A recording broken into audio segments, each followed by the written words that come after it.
ज्ञान क्या है? ज्ञान यानी ये सृष्टि क्या किसने बनाई, मेरा शरीर क्या है किसने बनाया, कौन है इसका रचयिता, कौन है इसके केंद्र में, आत्मा क्या है। इस तरह के जो प्रश्न है, इस तरह का जो ज्ञान है, इसको हमें समझना है। विज्ञान क्या है? विज्ञान है कि जीवन का लक्ष्य क्या है, उसे कैसे प्राप्त किया जाए, किस प्रकार से हम, किस विधि से हम लगन से प्राप्त कर सकते हैं। तो भगवान कहते हैं ज्ञान विज्ञान बताऊंगा और साथ में व्यवहारिक पक्ष बताऊंगा कि उसका लाभ तुम्हारी जिंदगी में क्या होगा। तो जिस चीज के लिए हमारा जन्म हुआ, जिस तत्व को जानने के लिए जन्म हुआ, बस उसी को प्राप्त करने की कोशिश करनी है। ये चैप्टर 7 में बताया जा रहा है। जैसे श्वेत केतु की कथा आती है, उपनिषदों में कहा जाता है कि पढ़ के तो सब कुछ आ गया लेकिन तत्व को नहीं जानता था। उपनिषद कहते हैं जिसे जानने के बाद कुछ भी जानना शेष नहीं रह जाता, उसको जानो। तो श्वेत केतु जब सब कुछ पढ़कर आ गया तो पिता के सामने अहंकार प्रदर्शित कर रहा है, मुझे सब आता है।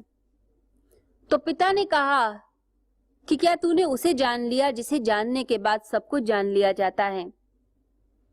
तो श्वेत केतु बोला कि नहीं, वो तो मैं नहीं जानता, गुरु ने नहीं बताया।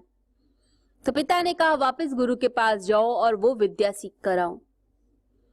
जब अपने गुरुदेव के पास गया तो गुरुदेव ने जब उसके पिता की बात सुनी तो श्वेत केतु को आज्ञा दी कि तुम जंगल जाओ, ये कुछ गाय मैं तुम्हें दे रहा हूं।